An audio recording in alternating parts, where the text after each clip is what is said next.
पता आपकी परेशानी का कोई हल निकल ही जाए। सोहन, हमारे गांव में मेरे पिता की पुश्तैनी जमीन थी जो काफी पीढ़ियों से हमारे पास थी। उस पर मेरा और मेरे भाई का हक है, पर हमारे गांव के ही दो बाप बेटों ने उस पर कब्जा कर लिया है। मैं पुलिस थाने में केस दर्ज कराने की सोच रहा था, लेकिन गांव के बहुत बड़े बड़े लोग उनके साथ हैं। मैं कितनी भी कोशिश कर लूं, लेकिन मैं उन लोगों का कुछ भी नहीं बिगाड़ पाऊंगा। अब तो उन लोगों ने उस जमीन पर खेती भी शुरू कर दी। मेरे पिता की पुश्तैनी जमीन मुझसे छीनी जा रही है, इसलिए मैं बहुत परेशान हूँ। मुझे कुछ समझ नहीं आ रहा है, मैं अब क्या करूँ। आप सही कह रहे हैं सेठ जी। अगर आप कानून का सहारा लेकर भी अपनी जमीन को वापस लेने की कोशिश करोगे तो भी आप उनका कुछ नहीं कर पाओगे। हाँ मोहन, अब तू ही बता, अब मैं क्या करूँ। मैं तो सोच सोच कर परेशान हो गया हूँ। मेरी पुश्तैनी जमीन छीनी जा रही है और मैं कुछ भी नहीं कर पा रहा हूँ। मोहन ने कुछ देर सोचा और कहा, मालिक आप चिंता मत कीजिए, हर परेशानी का कोई ना कोई हल जरूर होता है। अगर आप चाहे तो एक तरीका है जिससे आप अपनी जमीन वापस पा सकते हैं। अगर ऐसा कोई तरीका है तो जल्दी बताओ मोहन, वो क्या तरीका है। मोहन ने लाला राम को अपनी सारी तरकीब समझा दी।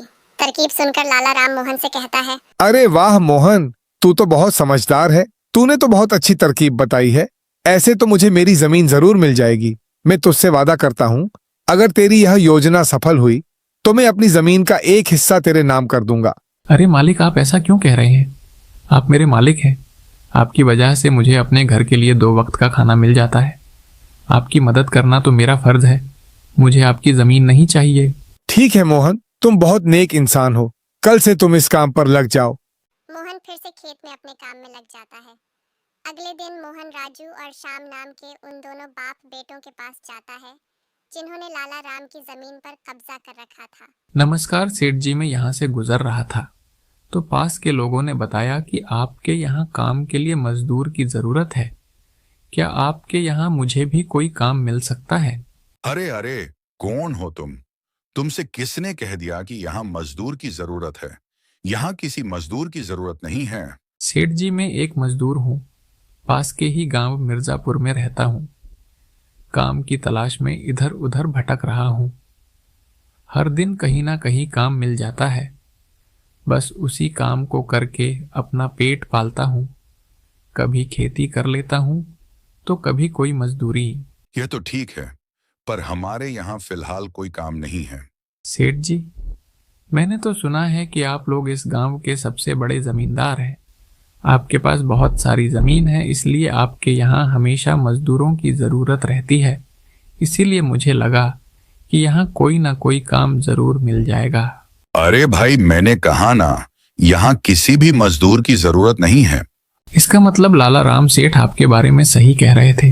लाला राम ने हमारे बारे में क्या कहा? अरे कुछ नहीं सेठ जी, चलिए तो मैं चलता हूँ सेठ जी। आपके यहाँ तो कोई काम नहीं है, मैं अपने लिए कहीं और कोई काम देख लेता हूँ। मोहन वहाँ से जाने लगता है। तभी राजू श्याम ने मोहन को रोककर यह पता लगाने के लिए बोलता है कि लाला राम ने मोहन को उनके बारे में क्या बताया है। अरे भाई इधर आओ, शायद तुम्हारे लिए हमारे पास कोई काम है। मोहन तुरंत उनके पास चला गया और बोला, धन्यवाद सेठ जी, बताइए क्या काम है। आप जो भी काम बोलेंगे मैं हर काम करने के लिए तैयार हूँ। आखिर बूढ़े माँ बाप का पेट पालना है। अरे सब्र करो, काम तो हम तुम्हें बता ही देंगे। पहले ये बताओ, लाला राम हमारे बारे में क्या कह रहा था? सेठ जी मैं पहले लाला राम सेठ जी के यहाँ काम करता था, पर वो बहुत ही कंजूस और बदतमीज है। मैं उनके यहाँ दिन रात काम करता, पर काम करने के बाद भी वो मेरी सही मजदूरी नहीं देता था। इस बात पर कल मेरी उससे बहस हो गई थी। फिर क्या हुआ? लाला राम ने हमारे बारे में क्या कहा? जब मेरी लाला राम सेठ से बहस हो रही थी तब उसने मुझे कहा कि पूरे गांव में उनसे ज्यादा मजदूरी कोई नहीं देता। तो मैंने गुस्से में कह दिया कि गांव के सबसे बड़े जमींदार राजू सेठ और श्याम सेठ सबसे अच्छी मजदूरी देते हैं, इसीलिए उनके यहाँ हमेशा काम करने वालों की भीड़ रहती है। हाँ भाई, बिल्कुल सही कहा था। आखिर हम गांव के सबसे बड़े जमींदार हैं। हमारा फर्ज है कि जो भी मजदूर हमारे यहाँ काम करता है उसे उसकी मेहनत के हिसाब से सही मजदूरी मिले।